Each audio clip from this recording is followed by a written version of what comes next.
আচ্ছা বলুন তো, মানুষ কেন এমন একটি অস্ত্র তৈরি করেছিল যেটা কয়েক মিনিটের মধ্যেই পুরো পৃথিবীকে ধ্বংস করে দিতে পারে?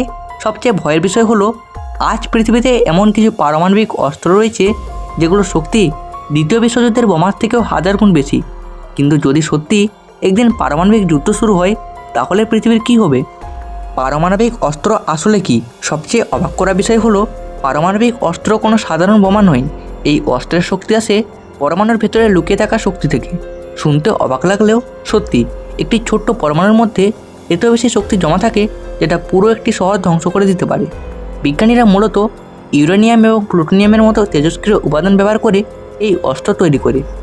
যখন এই উপাদানের পরমাণু ভাঙতে শুরু করে, তখন তৈরি হয় চেইন রিয়াকশন। একটি পরমাণু ভাঙার পর আরেকটি ভাঙে, তারপর আরও একটি, আর কয়েক সেকেন্ডের মধ্যেই তৈরি হয় বিশাল বিস্ফোরণ। কিন্তু এখানেই শেষ নয়। সাধারণ বোমার মতো শুধু বিস্ফোরণ নয়, পারমাণবিক বোমা তৈরি করে ভয়ঙ্কর তাপ, ঢাকার তরঙ্গ এবং তেজস্ক্রিয় বিকিরণ। বিস্ফোরণের কয়েক সেকেন্ডের মধ্যেই আশেপাশের সব কিছু আগুনে পুড়ে যেতে পারে। অনেক সময় মানুষের শরীর পর্যন্ত ছাই হয়ে যায়। আর সবচেয়ে ভয়ের বিষয় হলো, তেজস্ক্রিয় বিকিরণের প্রভাব বহু বছর পর্যন্ত থেকে যেতে পারে। মানুষের শরীরে ক্যান্সার, জেনেটিক সমস্যা, এমনকি ভবিষ্যৎ প্রজন্মের মধ্যেও এর প্রভাব দেখা যেতে পারে।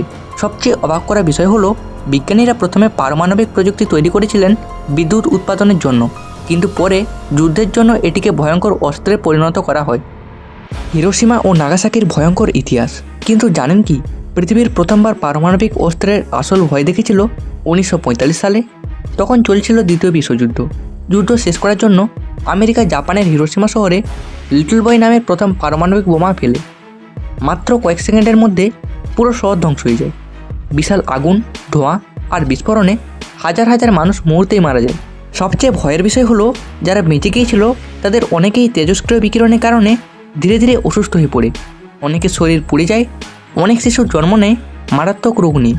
শহরের ভবন, রাস্তা, গাছপালা সব কিছুই প্রায় মাটির সঙ্গে মিশে যায়। কিন্তু এখানেই শেষ নয়।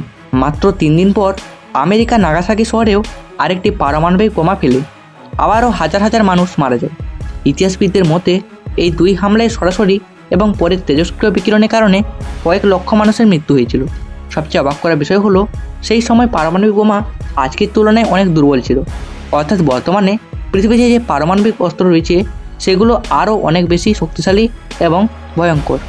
এই ঘটনার পর পুরো পৃথিবী বুঝতে পারে, মানুষ এমন একটি অস্ত্র তৈরি করেছে যেটা পুরো মানব সভ্যতাকেই ধ্বংস করে দিতে পারে। পৃথিবীর সবচেয়ে শক্তিশালী পারমাণবিক অস্ত্র। কিন্তু এখানেই রয়েছে আসল রহস্য। পৃথিবীর ইতিহাসের সবচেয়ে শক্তিশালী পারমাণবিক অস্ত্রের নাম ছিল জার বোম্বা। এটি তৈরি করেছিল সোভিয়েত ইউনিয়ন। 1961 সালে এই বোমার পরীক্ষা করা হয়েছিল। আর এই শক্তি এতটাই বেশি ছিল যে বিস্ফোরণের মাশরুম আকৃতি ধোঁয়া প্রায় 60 কিলোমিটার উঁচুতে উঠে গিয়েছিল। ভাবতে পারেন, এই বোমার ধাক্কার তরঙ্গ পৃথিবী কয়েকবার ঘুরে আসে। বিস্ফোরণের আলো শত শত কিলোমিটার দূর থেকেও দেখা গিয়েছিল। বিজ্ঞানীরা বলেছিলেন, এই বোমা যদি কোনো একটি বড় শহরে ফেলা হয়, তাহলে পুরো শহর মানচিত্র থেকেই মুছে দিতে পারে। সবচেয়ে ভয়ের বিষয় হলো, আজকের আধুনিক ক্ষেপণাস্ত্র প্রযুক্তি এই ধরনের অস্ত্রকে পৃথিবীর যে কোনো জায়গায় কয়েক মিনিটের মধ্যেই পৌঁছে দিতে পারে। সাবমেরিন যুদ্ধবিমান এবং দূরপাল্লার ক্ষেপণাস্ত্র ব্যবহার করে হাজার হাজার কিলোমিটার দূরের লক্ষ্যবস্তু আক্রমণ করা সম্ভব। কিন্তু জানেন কি, অনেক বিশেষজ্ঞ মনে করেন পৃথিবীতে এত বেশি পারমাণবিক অস্ত্র রয়েছে যেগুলো দিয়ে পৃথিবীকে একবার নয় বহুবার ধ্বংস করা সম্ভব। কোন কোন দেশের কাছে পারমাণবিক অস্ত্র রয়েছে? এখন প্রশ্ন হলো, এই ভয়ঙ্কর অস্ত্র কার কাছে রয়েছে? বর্তমানে পৃথিবীর কয়েকটি শক্তিশালী দেশের কাছে পারমাণবিক অস্ত্র রয়েছে, যেমন আমেরিকা, রাশিয়া, চীন, ভারত, পাকিস্তান, ফ্রান্স, যুক্তরাজ্য এবং উত্তর কোরিয়া। এর মধ্যে সবচেয়ে বেশি পারমাণবিক অস্ত্র রয়েছে আমেরিকা ও রাশিয়ার কাছে। সবচেয়ে অবাক করার বিষয় হলো, এই দেশগুলোর অনেক ক্ষেপণাস্ত্র কয়েক মিনিটের মধ্যেই অন্য দেশে আঘাত হানতে পারে। অর্থাৎ কোনো বড় যুদ্ধ শুরু হলে পরিস্থিতি খুব দ্রুত নিয়ন্ত্রণের বাইরে চলে যেতে পারে। কিন্তু এখানেই শেষ নয়। অনেক দেশ আবার পারমাণবিক সাবমেরিন ব্যবহার করে সমুদ্রের নিচে গোপনে পারমাণবিক অস্ত্র বহন করে।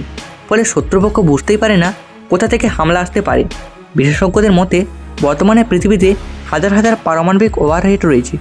আর এর কারণেই আজও বিশ্বজুড়ে পারমাণবিক উত্তেজনা পুরোপুরি শেষ হয়নি। যদি পারমাণবিক যুদ্ধ শুরু হয়, তাহলে কি হবে? সবচেয়ে ভয়ের বিষয় হলো, একটি বড় পারমাণবিক যুদ্ধ শুধু কয়েকটি শহর নয়, পুরো পৃথিবীর পরিবেশেই বদলে দিতে পারে। বিজ্ঞানীরা এটাকে বলেন পারমাণবিক শীতকাল। যখন অসংখ্য পারমাণবিক বোমা বিস্ফোরিত হবে তখন আকাশে ছড়িয়ে পড়বে বিশাল ধোঁয়া এবং ধূলিকণা। এই ধোঁয়া সূর্যের আলো পৃথিবীতে পৌঁছতে বাধা দেবে, ফলে পৃথিবীর তাপমাত্রা কমে যেতে পারে, ফসল নষ্ট হয়ে যাবে, শুরু হবে খাদ্য সংকট, কোটি কোটি মানুষ অনাহারে পড়তে পারে। কিন্তু এখানেই শেষ নয়, বড় শহরগুলো মুহূর্তের মধ্যেই ধ্বংস হয়ে যাবে। হাসপাতাল, বিদ্যুৎ, ইন্টারনেট, যোগাযোগ ব্যবস্থা সব কিছুই ভেঙে পড়তে পারে। তেজস্ক্রিয় বিকিরণ বহু বছর পর্যন্ত বাতাস, পানি এবং মাটিতে ছড়িয়ে পড়তে পারে। সবচেয়ে ভয়ের বিষয় হলো বিজ্ঞানীরা মনে করেন একটি বড় পারমাণবিক যুদ্ধ মানব সভ্যতাকে শেষ করে দিতে পারে। পৃথিবী কিভাবে নিজেকে রক্ষা করার চেষ্টা করছে, কিন্তু জানেন কি পৃথিবীর বড় বড় দেশ এখন অত্যাধুনিক পারমাণবিক প্রতিরক্ষা ব্যবস্থা তৈরি করছে। এই ব্যবস্থা ক্ষেপণাস্ত্র শনাক্ত করে আকাশেই ধ্বংস করার চেষ্টা করে। রাডার, উপগ্রহ এবং কৃত্রিম বুদ্ধিমত্তা প্রযুক্তি ব্যবহার করা হয় এই কাজে, কারণ সবাই জানে একটি ভুল সিদ্ধান্ত পুরো পৃথিবীকে বিপদে ফেলতে পারে। এই কারণে বিভিন্ন দেশ শান্তি বৈঠক, কূটনীতি এবং পারমাণবিক চুক্তি করার চেষ্টা করে যাচ্ছে। অনেক দেশ দাবি করে তারা শুধু নিজেদের নিরাপত্তার জন্য পারমাণবিক অস্ত্র রাখে, কিন্তু সবচেয়ে বড় প্রশ্ন হলো যদি কোনো দিন ভুলবশত ক্ষেপণাস্ত্র ছোঁড়া হয়ে যায় তখন কি পৃথিবী নিজেকে বাঁচাতে পারবে? মানুষ এখনও এত কেন ভয় পায়? সবচেয়ে অবাক করা বিষয় হলো দ্বিতীয় বিশ্বযুদ্ধ শেষ হয়ে গেলেও মানুষের ভয় এখনও শেষ হয়নি, কারণ আজকের পারমাণবিক অস্ত্র আগের চেয়ে অনেক বেশি শক্তিশালী। একটি ভুল বোতাম, একটি ভুল সিদ্ধান্ত অথবা দুই দেশের মধ্যে হঠাৎ সংঘর্ষ মুহূর্তের মধ্যে পৃথিবীকে বিপদের মুখে ঠেলে দিতে পারে। এই কারণেই আজও যখন সংবাদে পারমাণবিক হুমকির কথা শোনা যায় মানুষ আতঙ্কিত হয়ে পড়ে, কারণ সবাই জানে পারমাণবিক যুদ্ধ শুরু হওয়া মানেই হয়তো মানব ইতিহাসের সবচেয়ে ভয়ঙ্কর অধ্যায় শুরু হওয়া। পৃথিবীর সবচেয়ে শক্তিশালী অস্ত্র আবার পৃথিবীর সবচেয়ে বড় ভয়ও। আপনার কি মনে হয় ভবিষ্যতে কি সত্যি পারমাণবিক যুদ্ধ শুরু হতে পারে? কমেন্টে অবশ্যই জানান। আর এমন আরও রহস্যময় এবং অবাক করা ভিডিও দেখতে SM Facts চ্যানেলটি সাবস্ক্রাইব করতে ভুলবেন না। ধন্যবাদ।